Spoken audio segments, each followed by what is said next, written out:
Hello friends, welcome to our classroom. आज हम start कर रहे हैं 3 काइंड ऑफ स्टैटिस्टिक्स से।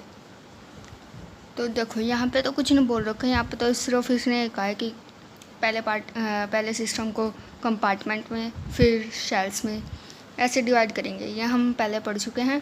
और एच को हम प्लैंक कांस्टेंट। तो हम देखते हैं पहले कि हमारी जो स्टैटिस्टिक्स है वो 2 पार्ट में डिवाइड की गई है, क्लासिकल और क्वांटम। क्लासिकल में हम क्या देखते हैं कि ना जो हमारे पार्टिकल है सिस्टम के वो कैसे होंगे, डिस्टिंग्विशेबल, उनको हम अलग अलग तरह से देख सकते हैं। और क्वांटम में क्या होगा कि इनडिस्टिंग्विशेबल पार्टिकल्स है ना। देखो, particle of the system distinguishable और क्वांटम में हम इनडिस्टिंग्विशेबल पार्टिकल्स लेंगे। Classical statistics, we are free to choose the size of the elementary shell. यानी क्लासिकल स्टैटिक्स में इसने क्या कहा है, हम फ्री हैं कि ना एलिमेंट्री शेल्स को के साइज को चूज़ करने के लिए। ठीक है, जैसे कि पार्टिकल अब डिस्टिंग्विशेबल है यानी अलग अलग हैं, तो उनके लिए हम अलग अलग शेल लेंगे। उनको हम देख सकते हैं कि ये हाँ इसके लिए ये शेल है, इसके लिए ये है। The shell size can be made as small, हम बनाए शेल के साइज़ को बहुत ही छोटा लेके चलेंगे। We like where is in. और क्वांटम में देखते हैं volume of the shell can not be less than, यानी और जो हमारे क्वांटम में जो शेल है उसका वॉल्यूम एच नोट से कम नहीं होना चाहिए, यानी मिनिमम इतना होना चाहिए, इससे ज़्यादा बेशक हो जाए। ये हमने पढ़ा था लास्ट टाइम। ये देखो यहाँ पे है ना, देखो एच क्यूब मिनिमम हमारा क्या होता है, एच क्यूब होता है वॉल्यूम, यानी या तो इससे ज़्यादा होगा या इसके इक्वल होगा, यानी मिनिमम हमारा क्या हो गया एच क्यूब। यही हमारा क्वांटम में कहता है। अब हमारा क्या है, क्लासिकल स्टैटिस्टिक्स में the particle are considered as distinguishable, यानी क्लासिकल स्टैटिस्टिक्स में हमारे पार्टिकल जो है डिस्टिंग्विशेबल है। And any number of the particle can occupy a single cell, यानी सभी जो पार्टिकल हमारे अलग अलग हर एक जो है एक एक शेल ऑक्यूपाई करेगा। अब फर्दर देखो, क्वांटम स्टैटिस्टिक्स को हमने 2 पार्ट में डिवाइड कर रखा है, बोस-आइंस्टाइन और फर्मी-डिराक। देखो सबसे पहले क्या है स्टैटिस्टिक्स क्लासिकल में, फिर क्वांटम में। क्लासिकल को हम क्या कह देते हैं, मैक्सवेल बोल्ट्जमैन, और क्वांटम को फिर फर्दर डिवाइड किया गया बोस-आइंस्टाइन और फर्मी-डिराक में। तो यहाँ पे हमारी सेकंड यूनिट तो ये है और थर्ड यूनिट ये है, तो इसमें कन्फ्यूज़न नहीं होना है।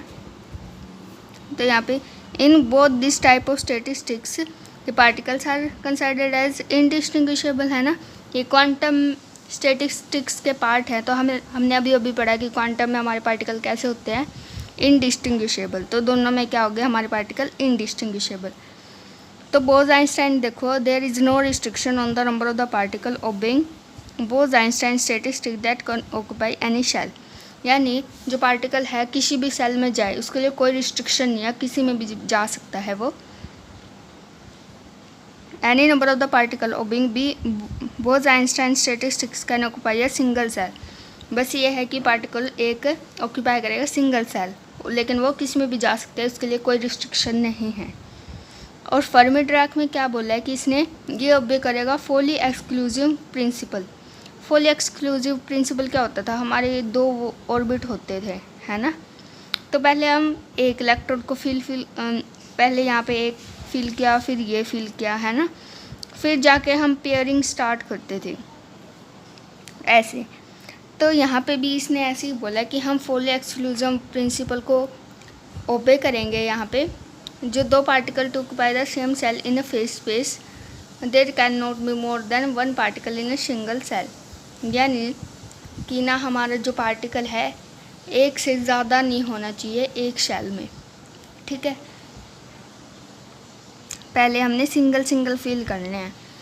बोस-आइंस्टाइन statistic is used to describe the behaviour of those particle which have integral spin angular momentum measured, यानी ये जो बोस-आइंस्टाइन है ये हमारा क्या बिहेवियर करता है पार्टिकल्स के बिहेवियर को, कि ना ये इसकी जो है स्पिन कैसे होगी, चाहे इंटीग्रल स्पिन, उसकी क्या होगी इंटीग्रल स्पिन होगी, जिसका एंगुलर मोमेंटम h/2 तो ये इन पार्टिकल्स को हम क्या कहेंगे, बोसोन्स कहेंगे।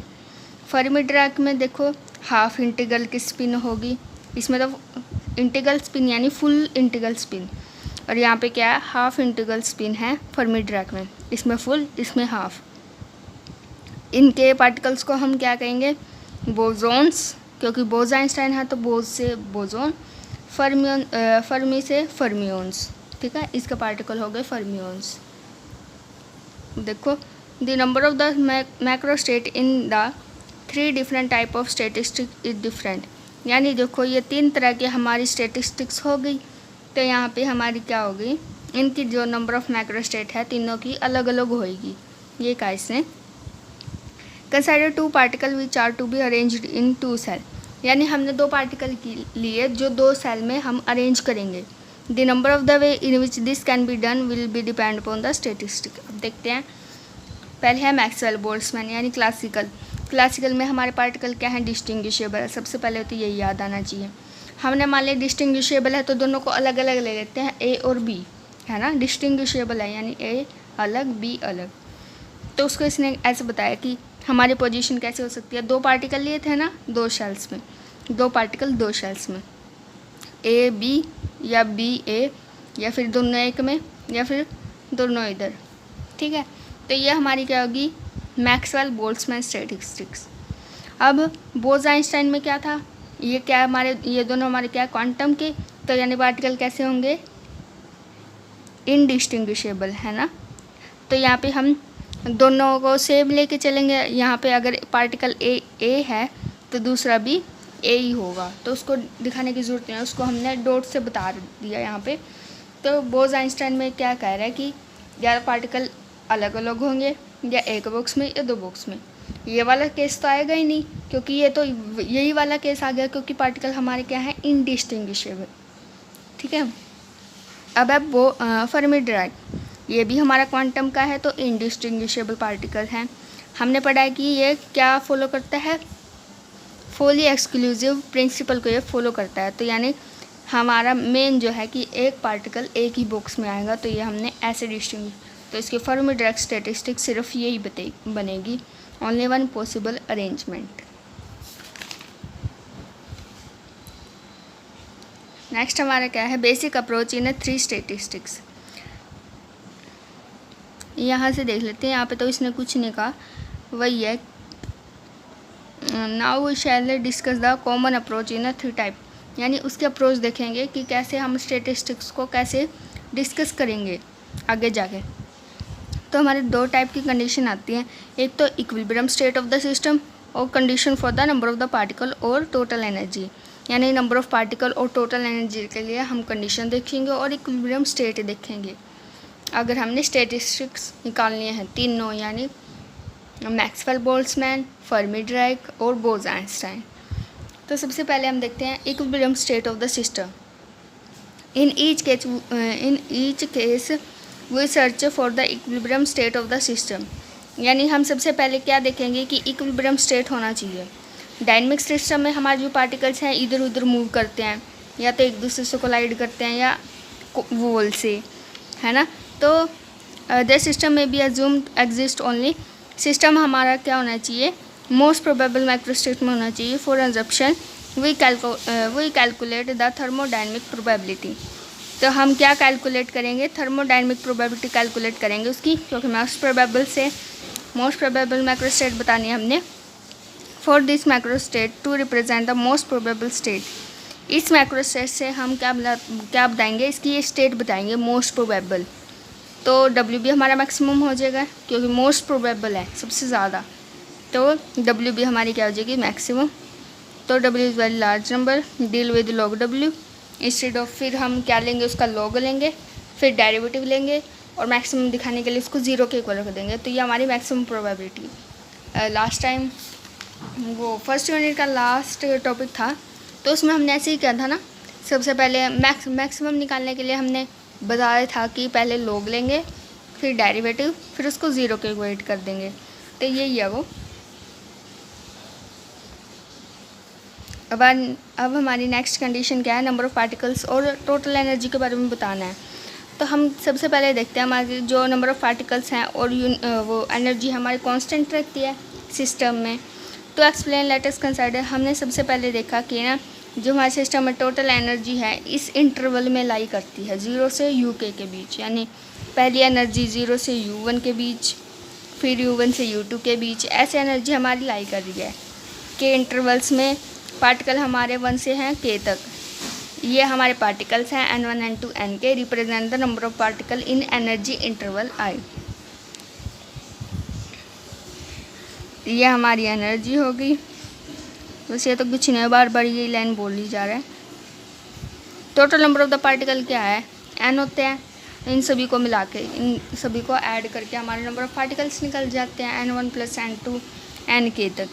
तो समेशन ले लिया Ni I1 से K, क्योंकि K पार्टिकल्स हमारे कांस्टेंट है। ये जो नंबर ऑफ पार्टिकल्स हमने बताया कि कांस्टेंट है, उसका डेरिवेटिव करेंगे दोनों तरफ। यहाँ पे अगर Dn, यहाँ पे अगर Dni, तो total number of the particle हमारे कांस्टेंट थे। कांस्टेंट का डेरिवेटिव यहाँ पे क्या हो गया, 0 हो गया, तो यहाँ पे इसलिए 0 आ गया। टोटल एनर्जी क्या होती है, U = N1 U1 N2 U2 Nk UK तक, क्योंकि K पार्टिकल्स थे। तो हमने उसको I समेशन की फॉर्म में लिख दिया।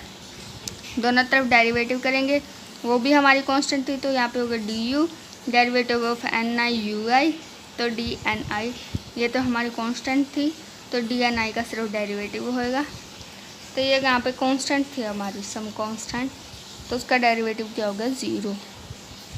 अब हम क्या करेंगे, हमारे पास 3 इक्वेशन आ जाएंगी। देखो, एक तो ये आ गई, ये log W वाली, एक आ गई Ni Dni वाली, एक आ गई ये Du वाली Dni Ui। तो हम क्या करेंगे, ये लेंगे सबसे पहले, इसको अल्फ़ा से मल्टीप्लाई करेंगे, अगले वाले को बीटा से, और इन तीनों को क्या कर देंगे, सब्ट्रैक्ट कर देंगे। ऐसी कैसे, फर्स्ट वाली ली, दूसरी वाली को अल्फ़ा से, तीसरी वाली को बीटा से, और सब्ट्रैक्ट कर दिया। तो यहाँ से हमारी क्या आ जाएगी, प्रोबेबिलिटी आ जाएगी, distribution law for the kind. यहाँ से हम सॉल्व कर देंगे तो ईजिली हो जाएगा ये। नेक्स्ट टॉपिक देखो, Maxwell Boltzmann statistic applied to an ideal gas in equilibrium. यानी मैक्सवेल बोल्ट्जमैन लगा रहे हैं हम किसके ऊपर, आइडल गैस के ऊपर, इक्विलिब्रियम में हम। तो सबसे पहले हम क्या ले रहे हैं कि आइडल गैस ले रहे हैं जिसका temperature T absolute in volume V, the number of particle N ले लिए, number of the molecule gas are constantly moving random in all direction colliding with one another also against one another. Due to the thermal motion, the molecule poses, thermal motion के कारण जो molecule है वो क्या poses करेंगे, momentum और energy. Due to collision momentum energy of the particle goes on changing. जैसे जैसे कोलिजन होता है हमें पता है कि मोमेंटम और एनर्जी जो है चेंज होती रहती है पार्टिकल्स की। If the gas is thermally isolated, अगर हमारी गैस थर्मली आइसोलेटेड है ना, गैस हमारी थर्मल आइसोलेटेड है, तो वहाँ पे क्या होता है, हमारी no exchange of energy, energy कुछ भी एक्सचेंज नहीं होगी। जैसे कि हम क्या लेते हैं, हमने पढ़ा हुआ है थर्मस, है ना, उसका example. Then total energy of the molecule remain constant, हमारी टोटल एनर्जी क्या रहेगी, कांस्टेंट रहेगी। System is said to be equilibrium, तब हम सिस्टम को क्या कहेंगे, इक्विलिब्रियम, क्योंकि आइसोलेटेड है, कोई भी एनर्जी चेंज नहीं हो रही है। इक्विलिब्रियम स्टेट, जो इक्विलिब्रियम स्टेट होती है हमारी मोस्ट प्रोबेबल स्टेट होती है। We are interesting to find the energy wise distribution. अब हम एनर्जी वाइज डिस्ट्रीब्यूशन उसका देखेंगे एंड पार्टिकल्स का वॉल्यूम V में। Let the gas molecule be moving in all the direction. अब हम देखते हैं जो गैस मॉलिक्यूल हैं वो हमारे क्या कर रहे हैं, मूव कर रहे हैं अलग अलग डायरेक्शन में, जिसकी उनकी हम काइनेटिक एनर्जी बताएंगे। हमने मान ली the let the gas molecule be move, हमारे जो गैस मॉलिक्यूल है वो मूव कर रहे हैं अलग अलग डायरेक्शन में, काइनेटिक एनर्जी 0 से UK तक। Let us divide this whole energy interval 0 से UK into the large K interval, वही पुराने वाला ही है। इसकी एनर्जी UK तक ले लिए एंड के पार्टिकल्स ले लिए, सेम एज इट इज़ ही है, वही यही आप पढ़ लेना, पुराने वाला ही है। Most probable distribution let N के तक हमने नंबर ऑफ द मॉलिक्यूल्स ले लिए in the energy interval this. हमने क्या मान ली, एनर्जी, मीन एनर्जी हमने मान ली U1 से UK तक, और ये हमें क्या दे रखी है, number of the shell in phase place. ये हमारे शेल्स हैं, है ना, G1 G2 से हम क्या बताते हैं, शेल्स बताते हैं। इन के इन एनर्जी इंटरवल इसमें तो डब्ल्यू बताएंगे हम, थर्मोडायनेमिक प्रोबेबिलिटी बताएंगे एन के पार्टिकल्स की, तो वो क्या होगी एन फैक्टोरियल पाई, यानी वो मल्टीप्लिकेशन होता है ना जी आई उसकी power n i by n i factorial, ये हम कर चुके हैं तो आपको भी पता ही होगा। ये number of the shells per unit particles into में नंबर्स, तो ये हमारी क्या आ गई थर्मोडायनेमिक प्रोबेबिलिटी आ गई। तो अब मैक्सिमम दिखाने के लिए हम क्या करेंगे, सबसे पहले लॉग लेंगे, तो हमने दोनों तरफ लॉग ले लिया। तो यहाँ पे हमने लॉग की प्रॉपर्टी ओपन कर दी, पहले लॉग m इंटू एन है तो log m plus log n, अब ये डिवाइड में है तो माइनस में हो जाएंगे, तो लॉग w, यहाँ पे हमने लॉग के अंदर फैक्टोरियल है तो हम क्या लगा देंगे स्टीलिंग अप्रॉक्सीमेशन, तो ये होता है उसका formula n log n minus n, ये हम बहुत बार कर चुके हैं। तो यहाँ पे भी ओपन हो जाएगा ये, और एक यहाँ पे भी ओपन हो जाएगा, तो दो जगह ओपन होएगा ये। यहाँ पे हमने जो लिया है एन आई, ये क्या होता है हमारे नंबर ऑफ द पार्टिकल्स, ये हमारे इसके किसके इक्वल होते हैं एन के इक्वल होते हैं, तो इनको हमने एन के इक्वल ले लिया, ये रहा, इसको हमने एन के इक्वल, तो ये इससे कैंसिल हो जाएगा तो हमारा सिर्फ ये बच गया। और हमारे जो हैं एन और जी आई हमारे क्या हैं, कैसे हैं, कांस्टेंट है, तो ये हमारे क्या होगी। अब हम क्या लेंगे, डेरिवेटिव लेंगे मैक्सिमम निकालने के पहले लॉग फिर डेरिवेटिव। अब डेरिवेटिव लेंगे तो यहाँ पे ये हमारा एक नंबर है तो ये हमारा क्या हो गया 0 हो गया। फिर आगे D N I log G I, वहाँ पे हमने क्या लगाया प्रोडक्ट रूल लगाया है, प्लस में 0, तो डेरिवेटिव तो आपका याद तो ही होगा। डेरिवेटिव कर लिया डी एन को हम, समेशन ऑफ डी एन आई, ये हमारा क्या होता है 0, नंबर ऑफ द पार्टिकल्स 0 होते हैं, तो यहाँ पे 0 ले लिया, तो ये आ गया हमारा, ये आ गई है ना। तो हमारी डी लॉग डब्ल्यू को फिर हम 0 के इक्वल रखेंगे मैक्सिमम निकालने के लिए, तो हमारी लॉग डब्ल्यू की वैल्यू अभी ये आई थी, तो यानी ये। अब समेशन डी एन आई, हमें पता है कि हमें 3 इक्वेशन होनी चाहिए है ना, एक तो डी लॉग डब्ल्यू वाली, एक डी एन आई समेशन 0, एक डी एन आई यू आई, है ना, हमने ये करा है। देखो हमें 3 इक्वेशन चाहिए, एक तो ये वाली, एक डी एन आई वाली, एक डी एन यू आई वाली, यानी ये 3 ही लिख दिए हमने। तो ये तो एज इट इज़, इसको अल्फ़ा से मल्टीप्लाई करेंगे, इसको बीटा से मल्टीप्लाई करेंगे, फिर इनको सब्ट्रैक्ट कर देंगे, वही कि हमने ये एज इट इज़ लिख दिया। देखो फिर इसकी अल्फ़ा से, इसकी बीटा से, और तीनों में से क्या को बना रहा है डी एन आई और डी एन आई, ठीक है, ये हमने कर दिया। तो यहाँ पे जो ब्रैकेट वाली टर्म है ये हमारी 0 हो जाएगी, तो ये हमने 0 के इक्वेट रख दी, लॉग की प्रॉपर्टी लगा दी m minus n m by n, फिर एंटी लॉग ले लिया, एक्सपोनेंशियल में चला गया, एन आई हमारा क्या आ गया जी आई बाई ई की power alpha plus b u, तो इसको हम जी आई को ऊपर ले गए, तो ये हमारा क्या हो गया maximum Boltzmann law for energy distribution, यानी आइडल गैस के लिए हमने ये निकाल दिया मैक्सवेल बोल्ट्जमैन स्टैटिस्टिक्स। बाकी हम नेक्स्ट वीडियो में करेंगे। Thanks for watching.